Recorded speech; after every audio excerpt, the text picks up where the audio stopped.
आज हम लोग बात करने वाले हैं हिंदुओं के ऐसे साम्राज्य के बारे में जिसके वैभव की बराबरी, जिसके सिंहासन के वैभव की बराबरी स्वर्ग का सिंहासन नहीं कर सकता था। उसकी ऊंची ऊंची इमारतों की बराबरी आज भी कोई भी देश नहीं कर सकता है। उसके वैभव के बारे में भारतीय लेखकों के नहीं अपितु विदेशी लेखकों ने जैसा लिख रखा है वैसा वर्णन आपको कहीं विश्व में दूसरा मिलेगा ही नहीं। विश्व के सबसे उन्नत नगरों में जिन नगरों का नाम आता है उसमें सबसे पहला नाम विजयनगर साम्राज्य का आता है।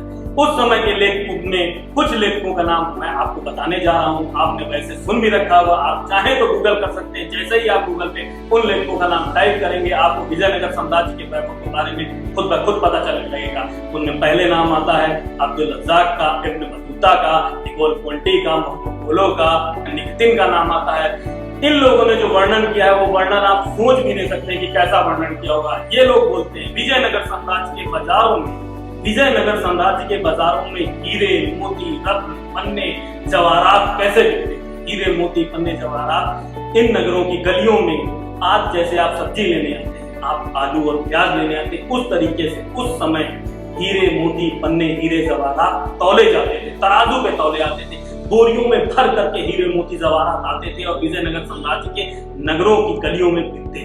ऐसे साम्राज्य का वैभव स्वर्ग का सिंहासन नहीं हासिल कर पाया, वो वैभव विजयनगर साम्राज्य ने हासिल किया।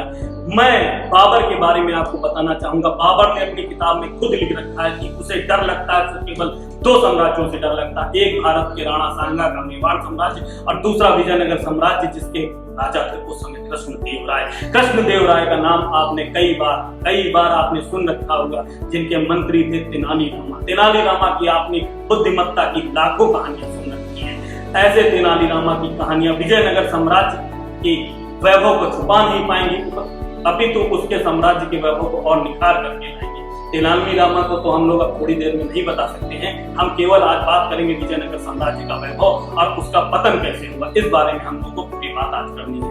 तो कृष्णदेव राय जब 1529 में उनकी मृत्यु हो गई थी, उसके बाद विजयनगर साम्राज्य के दो शासक बैठे। उसके बाद नंबर आता है सदाशिव राय का। सदाशिव राय जिसके मंत्री थे राम राय, उन्होंने विजयनगर साम्राज्य को एक बार फिर से खड़ा किया और उन्होंने विजयनगर साम्राज्य की सेनाओं को मजबूत किया और विजयनगर साम्राज्य को वापस से उसी उन्नति पर पहुंचा दिया जो उन्नति थी कृष्णदेव राय के साम्राज्य के टाइम में।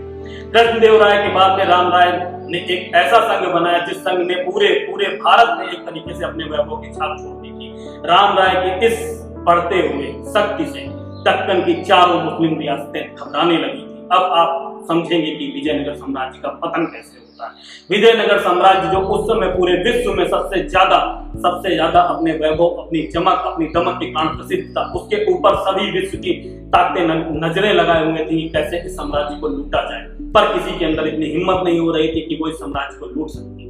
पर उस समय मुस्लिम शासकों ने एक गठजोड़ बनाया। इस साम्राज्य के वैभव को किसी काले साए की नजर लग गई और दक्कन के 4 राज्य जो मुस्लिम सल्तनतें थी उन्होंने इसको लूटने का फैसला कर लिया। बीजापुर के सुल्तान, गोलकुंडा के सुल्तान, बीदर के नवाब और बीजापुर के नवाब, इन चारों ने एक गठजोड़ बनाया। इस गठजोड़ में इन चारों को शंका थी कहीं ये गठजोड़ टूट न जाए। इसके लिए इन चारों ने वैवाहिक संबंध भी स्थापित किए और इन्होंने वैवाहिक संबंध स्थापित करने के बाद में यह निर्णय लिया कि विजयनगर साम्राज्य को कैसे लूटा जाएगा, उसके ऊपर कैसे चढ़ाई की जाएगी। विजयनगर साम्राज्य को इस बात का बिल्कुल भी आभास नहीं था कि कैसे विश्व की मुस्लिम ताकतें उसके ऊपर आक्रमण करने के लिए तैयार थी। विजयनगर साम्राज्य का वो काला दिन भी अब समीप आ गया। जनवरी 1565 के दिन चारों सुल्तानों की सेनाएं विजयनगर साम्राज्य को लूटने के लिए आगे बढ़ने लगी। विजयनगर साम्राज्य का सेनापति राम राय जो उस समय लगभग 70 वर्ष की आयु का हो चुका था, उसने पूरी निष्ठा के साथ अपने साम्राज्य को बचाने के लिए 1,40,000 की सेना लेकर के मैदान में उतर गया और उसे लग रहा था कि वह चारों सुल्तानों को एक साथ खड़ा करके पुनः जो है अपने साम्राज्य को बचा लेगा। परंतु अब आपको यहाँ पर समझ में आएगा कैसे विजयनगर साम्राज्य को लूटा गया और विजयनगर साम्राज्य को किस प्रकार से धोखा दिया। यहाँ पर हम बात करेंगे अब 2 ऐसे सेना नायकों के बारे में जो विजयनगर साम्राज्य के सेना में। ये दोनों सेना नायक थे गिलानी बंधु, नूर खां और बिजली खां, जिनके पास में विजयनगर साम्राज्य की 20-20 हजार की सेना का नेतृत्व था। जब युद्ध शुरू हुआ राम राय बहुत ही तीव्रता से वीरता पूर्वक लड़ता हुआ चारों सेनाओं के मध्य पहुंच गया और उनको पीछे ढकेलने लगा। इसी समय जो है बीजापुर के सुल्तान के इशारे पर नूर खां पहले जो है उल्टा टूट पड़ता है विजयनगर साम्राज्य के ऊपर और उसके बाद में बिजली खां जो है पीछे से जो विजयनगर साम्राज्य की सेना पे ही अटैक कर देता है। अब आप सोचिए कि नूर खां और बिजली खां जो खुद सेना विजयनगर की सेना थी, वो सेना जो विजयनगर की तरफ से लड़ने वाली सेना थी, वो 40,000 की सेना लेकर के विरोधी पक्ष में शामिल हो गए और उनकी तरफ से लड़ना शुरू कर दिए, मारकाट करने लगे। ऐसे समय पर एकदम से राम राय को दोनों तरफ से घेर लिया। नूर खां बिजली खां ने मिल करके राम राय को ऐसे चतुष्कोणीय संघर्ष में घेरा जहां से राम राय का निकलना बहुत ही मुश्किल हो गया था। राम राय का सर काट लिया गया और उसके बाद लगभग विजयनगर की सेनाएं हारने लगी। विजयनगर की सेना हारने के बाद में इन सेनाओं ने पहले तो एक दिन वहीं पर विश्राम किया युद्ध क्षेत्र में और उसके बाद वो सभी सेनाएं बढ़ चली विजयनगर साम्राज्य की तरफ। विदेशी यात्री लिखता है साफ की जो यात्री 4 साल बाद वहां पर आया, वो यात्री वहां की भयावह दशा देख करके लिखता है कि मैं पहले जहां पर आया था, जो स्वर्ण जड़ित महल हुआ करते थे, वहां पर आज भी आग के गुब्बारे उड़ रहे हैं। विजयनगर साम्राज्य को 6 महीने तक का एकदम बुरी तरीके से इन चारों सेनाओं ने लूटा और खसोटा। इन चारों सेनाओं ने वहां के सभी स्त्रियों के स्वर्ण आभूषण छीन लिए, उनके साथ बर्बरतापूर्वक उनके साथ में दुष्कर्म किया गया। ऐसी सेनाएं जिन्होंने 6 महीने तक का विजयनगर साम्राज्य का पूरा वैभव मिट्टी में मिला दिया, पूरे साम्राज्य को नेस्तनाबूद कर दिया।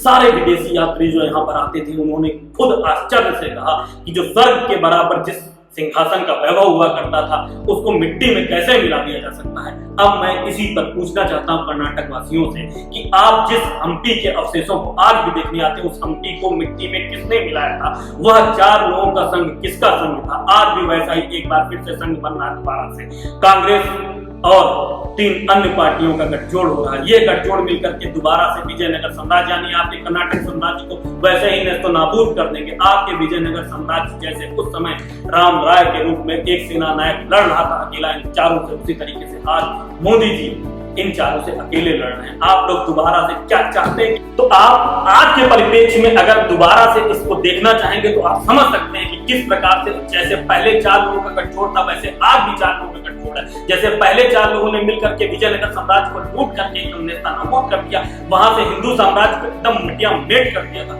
उसी प्रकार आज आप जब देखेंगे तो विजयनगर साम्राज्य की जगह आपका कर्नाटक आ जाता है। हम्पी के अवशेष जो है वो उसी कर्नाटक में है जहां पर आप लोग रहते हैं। कर्नाटक में आज भी आपके साथ में एक सेना नायक है जिसको आप लोग मोदी के रूप में आते हैं। मोदी जी ने आज इस बात का फैसला कर लिया कि उनकी सेना में कोई नूर खां और बिजली खां नहीं रहेगा, इसलिए नूर खां और बिजली खां जैसे आत्मघाती सेना नायक मोदी जी के साथ में नहीं है। मोदी जी अकेले अगर इस युद्ध को जीतने के लिए निकल पड़े तो अब हम लोगों को इस बार फिर से हम्पी के वैभव को मटिया मेट नहीं होने देना है।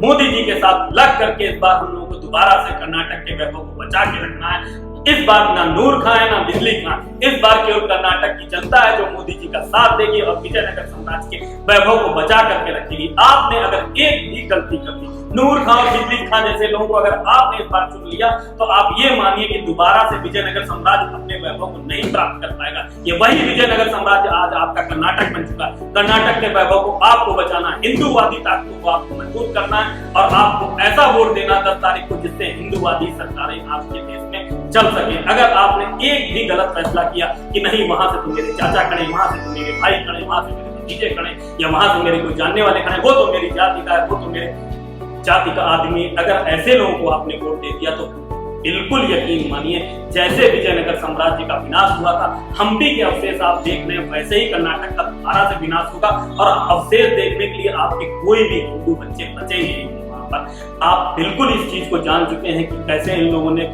देश को लूटा था, उसके बाद आपके राज्यों को लूटा था। अब आपका राज्य एक बार दोबारा से सुदृढ़ हो रहा है तो इस राज्य को आपको बचा कर रखना है, आपको सही फैसला लेना है और आपको सही फैसला कैसे लेना है ये आपको भी पता है। सब लोग जानते हैं कुछ लिंगायतों को मिला करके इस समय कांग्रेस दिखाना चाहती है कि लिंगायत उनकी तरफ, पर आप खुद जानते हैं कि लिंगायत शिव की आराधना करता है और शिव की आराधना इस समय सबसे बड़े अगर शिव के भक्त हैं तो मोदी जी। केदारनाथ से लेकर के महाकाल, काशी, सारे ज्योतिर्लिंगों का मोदी जी दोबारा से ढंग से उसकी पुनर्स्थापना कर रहे हैं, उसके वैभव को बढ़ा रहे हैं। तो अगर आप सच में शिव भक्त हैं तो आप मोदी जी के साथ ही जाइएगा, किसी ऐसे व्यक्ति के साथ न जाइएगा जो शिवद्रोही हो और आपके शिव मंदिरों को बाद में तोड़ करके नेस्तनाबूद कर दे।